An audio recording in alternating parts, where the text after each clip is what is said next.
கோடான கோடி தமிழ் உறவுகளுக்கும் என் இனிய வணக்கங்கள். விஜய் அவர்கள் சிஎம்ஐ இன்னையோட 37வது நாள் ஆகுது. இந்த 37வது நாள்ல நிறைய பேர் என்ன சொல்றாங்க அப்படின்னு கேட்டீங்கன்னா, இது வரைக்கும் இதுக்கு முன்னால பாத்தீங்கன்னா 5 வருஷம் பாத்தீங்கன்னா டிஎம்கே கட்சி தான் ஆண்டுட்டு போச்சு. இந்த 5 வருஷத்துல நடந்த குற்றங்கள் எல்லாம் சேர்த்தா கூட இவ்வளவு குற்றம் வராது போல இருக்கே. இந்த ஒரே மாசத்துலயே பாத்தீங்கன்னா டிவிகே விஜய் ஆட்சியில பாத்தீங்கன்னா இவ்வளவு குற்றம் நடந்திருக்கு. என்ன பண்றாரு அவரு அப்படின்ற மாதிரி பாத்தீங்கன்னா ஒரு பெரிய ஒரு குற்றச்சாட்டை பாத்தீங்கன்னா எடுத்து வைக்கிறாரு. நீங்க யோசிச்சு பாருங்க, 5 வருஷமா, 1 வருஷம் 2 வருஷம் கிடையாது, 5 வருஷமா நடந்த குற்றங்கள் எல்லாத்தையும் சேர்த்தா கூட அவ்வளவு குற்றம் நடக்காதான். அந்த அளவுக்கு பாத்தீங்கன்னா டிவிகே ஆட்சியில இந்த ஒரே மாசத்துல இவ்வளவு குற்றம் நடந்துச்சு அப்படின்னு சொல்லிட்டு கொஞ்சம் பொய்யான தகவலை பாத்தீங்கன்னா வைக்கிறாங்க. குற்றங்கள் நடக்குது, ஆனா பாத்தீங்கன்னா அந்த 5 வருஷத்தெல்லாம் பாத்தீங்கன்னா சேர்த்து அதெல்லாம் சொல்றாங்க பாத்தீங்களா, அதெல்லாம் பாத்தீங்கன்னா கிடையாதுங்க. ஸோ நிறைய பேர் பாத்தீங்கன்னா டிவிக்கு ஆட்சியில நடக்கிற குற்றத்தை பாத்தீங்கன்னா பேசி பேசி பாத்தீங்கன்னா இந்த ஆட்சியை பாத்தீங்கன்னா எப்படியாவது கலைக்க வச்சிடணும், எப்படியாவது ஒரு 3 மாசம் 6 மாசத்துலயே பாத்தீங்கன்னா இந்த ஆட்சியை கலக்க வச்சிடணும் அப்படின்ற பிளானும் ஒரு பக்கம் போட்டுன்னு தான் இருக்காங்க. உங்களுக்கே தெரியும், ஒரு குற்றம் பாத்தீங்கன்னா நடக்குது, அந்த குற்றத்துக்கு பாத்தீங்கன்னா தனி மனித ஒழுக்கம் இல்லாததான் காரணம். ஓகேங்களா? அதே மாதிரி டிஎம்கே ஆட்சியிலயும் பாத்தீங்கன்னா அதே மாதிரி தானே நடந்துச்சு. அப்ப ஏன் நீ அப்படி சொல்லலான்னு கேட்டீங்கன்னா, நான் எந்த இடத்துலயுமே பாத்தீங்கன்னா இந்த குற்றத்துக்கு காரணம் டிஎம்கே தான், இவ்வளவு குற்றங்கள் நடக்குது இது எல்லாத்தையும் காரணம் டிஎம்கே தான் நான் சொல்லவே கிடையாது. பட் ஆக்ஷன் சீக்கிரமா எடுக்கணும். ஓகேங்களா? ஒரு குற்றம் நடக்குதுன்னா மக்கள் அதுக்கு தெருவுல இறங்கி போராடுறதுக்கு முன்னாலே பாத்தீங்கன்னா ஆக்ஷன் எடுக்கணும், அந்த குற்றவாளியை கைது பண்ணணும், உண்மையான குற்றவாளி யாரு அப்படின்னு சொல்லிட்டு எல்லா கேமரா செக் பண்ணி ஃபுட்டேஜ் எல்லாம் பாத்தீங்கன்னா பார்த்து விசாரிச்சு அந்த விசாரணையை சீக்கிரமா பாத்தீங்கன்னா பண்ணணும் அப்படின்றதுதான் என்னுடைய விஷயமாவே இருக்கும். டிஎம்கே ஆட்சியில பாத்தீங்கன்னா எல்லாத்துக்கும் காரணம் டிஎம்கே தான், எந்த குற்றம் நடந்தாலும் அதுக்கு டிஎம்கே தான் நான் எந்த இடத்துலையுமே சொல்லவே கிடையாது. ஸோ அதே மாதிரி தான் டிவிகே ஆட்சியில் பாத்தீங்கன்னா குற்றங்கள் நடக்குது, உடனடியே ஆக்ஷன் எடுத்துடுறாங்க. ரீசெண்டா பாத்தீங்கன்னா ஒரு சின்ன குழந்தைனே சொல்லலாங்க, அந்த குழந்தைய பாத்தீங்கன்னா கொன்னுட்டு இருப்பாங்க, கற்பழிச்சே கொண்டு இருப்பாங்க. இதெல்லாம் சொல்லவே முடியல, அந்த அளவுக்கு பாத்தீங்கன்னா மன வேதனைங்க. இதுக்கு முன்னாலே ஒரு 10 வயசு சிறுமி அது மாதிரி பண்ணியிருப்பாங்க, இப்ப இது மாதிரி பண்றாங்க. இது மாதிரி ஆள என்னை பொறுத்த வரைக்கும் என்ன பண்ணுன்னு கேட்டீங்கன்னா சுட்டுனாங்க. துப்பாக்கியில பாத்தீங்கன்னா பனை மரத்துல ஏறும் சுட்டாங்கல்ல, ஒரு பனை மரத்துல ஏறும் போது சுட்டாங்க. எனக்கு இதான் பாத்தீங்கன்னா ரொம்ப குழப்பமாவும் ஒரு பக்கம் கோபமாவும் வருது. ஏன்னா பனை மரத்துல ஏறி கல் இறக்குறாங்க, அது பெரிய குற்றமா? ஒரு குழந்தைய கற்பழிச்சு கொல்றான், இது பெரிய குற்றமா? பனை மரத்துல ஏறவனா சுடுறாங்க, இவனை சுட மாட்டேங்கிறாங்க. அப்ப என்ன அர்த்தம்? இது ரெண்டுத்துல பனை மரத்துல ஏறினதால பெரிய குற்றமா பார்க்கப்படுது. ஏன்னா அவனை சுடுறாங்க, இது மாதிரி பண்றவங்க சுட மாட்டேங்கிறாங்க. ஸோ பாத்தீங்கன்னா டிவிக்கு ஆட்சியில குறைஞ்சபட்சம் பாத்தீங்கன்னா 2 காலையும் பாத்தீங்கன்னா சுற்றுங்க. அவன் பாத்தீங்கன்னா அதுக்கப்புறம் பாத்தீங்கன்னா அவனுக்கு தண்டனை கொடுக்குறாங்களோ இல்லையோ, தண்டனை கொடுக்கறது நீதிபதி கையில தான் இருக்குது. அது அப்படியே ஜவ்வாட்டை பாத்தீங்கன்னா இழுத்துக்கினே போகுது. மக்கள் அதனாலே பாத்தீங்கன்னா கோவப்படுறாங்க. இதுக்கு முன்னால இருந்த ஆட்சியிலே முக்கியமான காரணம் என்னன்னு கேட்டீங்கன்னா டக்கு டக்குன்னு பாத்தீங்கன்னா ஆக்ஷன் எடுக்கலாம் அப்படின்றது தான். ஸோ இப்போ ஓரளவுக்கு டக்குன்னு ஆக்ஷன் எடுத்திருக்காங்க. அந்த குழந்தைக்கு பாதிக்கப்பட்டுச்சு பாத்தீங்களா, அவங்க குடும்பத்துக்கு பாத்தீங்கன்னா சிஎம் விஜய் அவர்கள் பாத்தீங்கன்னா 8 லட்சம் பாத்தீங்கன்னா காசை கொடுத்துருக்காருங்க. 8 லட்சம் காசு கொடுத்துட்டா போதுமாப்பா, நீதி யார் பார்த்துருவா அப்படின்னு கேட்டீங்கன்னா அவங்கள பாத்தீங்கன்னா விசாரிச்சு பாத்தீங்கன்னா கைதும் பாத்தீங்கன்னா பண்ணியிருக்காங்க. ஆனா தண்டனை கொடுக்கறது யாருன்னு கேட்டீங்கன்னா அது சிஎம் விஜயால பாத்தீங்கன்னா கொடுக்க முடியாது. கடுமையான தண்டனை பாத்தீங்கன்னா இதுக்கு முன்னாலே சொல்லியிருப்பாரு, பெண்களுக்கு எதிராக யார் பண்ணாலும் அவங்களுக்கு கடுமையான தண்டனை கிடைக்கும் அப்படின்னு சொல்லிட்டு. ஆனா நீதிபதி தான் பாத்தீங்கன்னா ஒரு குற்றவாளிக்கு பாத்தீங்கன்னா தண்டனையை கொடுக்க முடியும். எல்லாரும் பாத்தீங்கன்னா வாதாடுவாங்க, அதுக்கப்புறம் பாத்தீங்கன்னா எல்லா ப்ரூஃபும் சப்மிட் பண்ணுவாங்க. அதெல்லாம் பார்த்துதான் பாத்தீங்கன்னா இந்த குற்றவாளிக்கு பாத்தீங்கன்னா தண்டனை நீதிபதியால தான் கொடுக்க முடியும். சிஎம்ஆல பாத்தீங்கன்னா தண்டனையை கொடுக்க முடியாது. மக்கள் ஆகிய எல்லாரும் பாத்தீங்கன்னா இதையும் கொஞ்சம் பாத்தீங்கன்னா புரிஞ்சுக்கணுங்க. ஸோ இது மாதிரி கரண்ட் கட் ஆகுது. ஸோ இது மாதிரி விஷயம்லாம் பாத்தீங்கன்னா நடந்துன்னு இருக்குது. ரீசெண்டா கூட பாத்தீங்கன்னா ஒருத்தர் பாத்தீங்கன்னா கரண்ட் கட் ஆயிடுச்சுன்னா என்னப்பா, ஒரு 6 மாசம் பொறுமையா இருங்க அப்படின்னு சொல்லியிருப்பாரு. அது முழுக்க முழுக்க தப்பு தான்.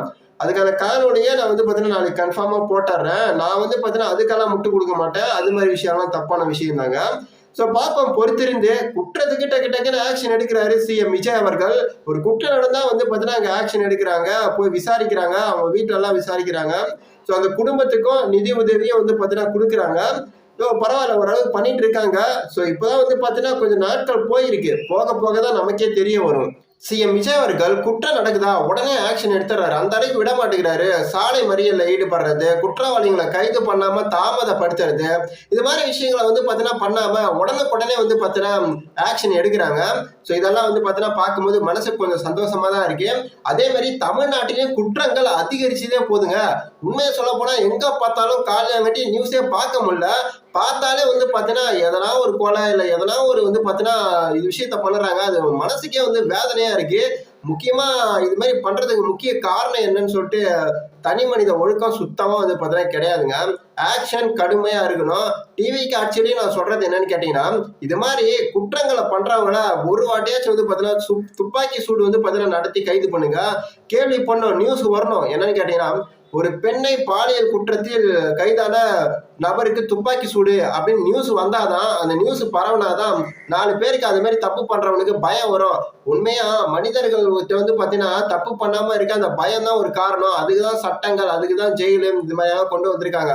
இதுலனா இது மாதிரி அரக்கர்கள் இவர்கள், மனிதர்கள் கிடையாது அரக்கர்கள். ஏன்னா ஒரு சின்ன குழந்தைன்னு கூட பார்க்காம இது மாதிரி பண்றாங்கன்னா இவங்க மனிதர்கள்னு சொல்ல வேண்டியதா இல்ல அரக்கர்கள்னு சொல்ல வேண்டியதா? இவங்க எல்லாம் வந்து பாத்தீங்கன்னா துப்பாக்கி சூடு நடத்தி கைது பண்றதுல எந்த ஒரு விஷயமே கிடையாது. அதே மாதிரி நம்ம கிட்ட துப்பாக்கி இருக்கு அப்படின்னு சொல்லிட்டு போலீஸாலேயே டப்பு டப்புன்னு எல்லாம் சுற்ற முடியாது. அவங்க அப்படி சுட்டாலும் வந்து பாத்தீங்கன்னா நீதிபதி கேள்வி கேட்பாங்க, நீ எப்படி இது மாதிரி சொல்லலாம், நீ எல்லாரையும் இப்படிதான் சுட்டு தள்ளுவியா, அதுக்கு எதுக்கு நாங்க நீதிபதியா உக்காந்து இருக்கோம் அப்படின்னு வந்து பாத்தீங்கன்னா அவங்க துப்பாக்கி பிடிங்க டிஸ்மிஸ் பண்றதுக்கும் வாய்ப்பு இருக்கு. அதனால அது மாதிரி எல்லாம் பண்ண முடியாது. நீங்க காலில் வேணா சுட்டு பிடிக்கலாம், நான் வந்து தப்பிக்க முயற்சி பண்ணாரு இல்லைன்னா எங்களை அடிக்க ட்ரை பண்ணாரு அதனால நாங்க காலில் சுட்டோம் அப்படின்னு சொல்லிட்டு அது மாதிரி கொலை குற்றவாளிகளையும் இது மாதிரி பெண்களுக்கு எதிராக வந்து பார்த்தீங்கன்னா பாலியல் ரீதியாக துன்புறுத்தி கொல்றவனையும் 2 காலையும் சுட்டு பிடிக்கிறதுல தப்பே கிடையாது. டிவிக்கு ஆட்சியில ஒரு நாளாச்சும் இந்த நியூஸை கேள்வி பண்ண ஆசைப்படுறேன். பெண்களை இது மாதிரி சின்ன குழந்தைங்கள பாலியல் ரீதியாக துன்புறுத்தி கொல்றவனை துப்பாக்கி சூடு நடத்தி 2 காலையும் சுட்டு பிடிச்சோம் அப்படின்னு சொல்லிட்டு நியூஸ் வந்தா மட்டும்தான் எனக்கு கொஞ்சம் ஆறுதலா இருக்கும். ஏன்னா ரீசெண்டா தமிழ்நாட்டுல இது வரைக்கும் 2 குழந்தைகள் வந்து பாத்தீங்கன்னா அப்படியே பாலியல் ரீதியா துன்புறுத்தப்பட்டு கொல்லப்பட்டிருக்காங்க. இதுக்கு முன்னாடியே பார்த்திருப்போம், ஒரு 10 வயது சிறுமி அது மாதிரி பண்ணியிருக்காங்க.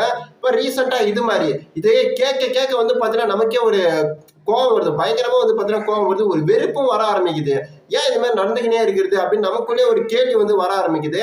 அதனாலதான் இது மாதிரி விஷயம் நடக்கும்போது இன்னொரு வாட்டி இது மாதிரி விஷயம் நடந்துச்சுன்னா தயவு செய்து தமிழக காவல்துறை வந்து பாத்தீங்கன்னா பாரபட்சமே பார்க்காம 2 காலையும் சுட்டு வந்து பார்த்தீங்கன்னா பிடிச்சிருங்க தயவு செய்து. இதெல்லாம் மக்களுக்கே உண்மையா சொல்றேன், டிவிக்கு ஆட்சியில ஒரு கேள்வி வந்து பார்த்தீங்கன்னா வர ஆரம்பிக்கும், ஏன் இது மாதிரி நடந்துக்கினே இருக்கே, ஓகே நடக்குது, தனி மனித ஒழுக்கம்ல, அவனை துப்பாக்கியில சுட்டு பிடிச்சி ஒரு பயத்தை ஏற்படுத்தலாம்ல அப்படின்ற எண்ணம் எல்லாருக்கும் வர ஆரம்பிச்சிடும். ஸோ நெக்ஸ்ட் வாட்டி இது மாதிரி சம்பவத்தை வந்து நடக்காம பார்த்துக்குங்க. உண்மையா மனசு வந்து பார்த்தீங்கன்னா ரொம்பவே கஷ்டமா இருக்குங்க. தமிழ்நாட்டில் இந்த 37 நாள்ல வந்து பார்த்தீங்கன்னா அவங்க சொல்றாங்க இவ்வளவு கொலைகள் நடந்திருக்கு, இவ்வளவு பாலியல் ரீதியா துன்புறுத்தப்பட்டிருக்காங்க, இதுல கொல்லப்பட்டிருக்க குழந்தைகளும் கொல்லப்பட்டிருக்காங்க, இது மாதிரி திருட்டு இவ்வளவு நடந்திருக்கு, குற்றங்கள் அதிகரிச்சிருக்கு.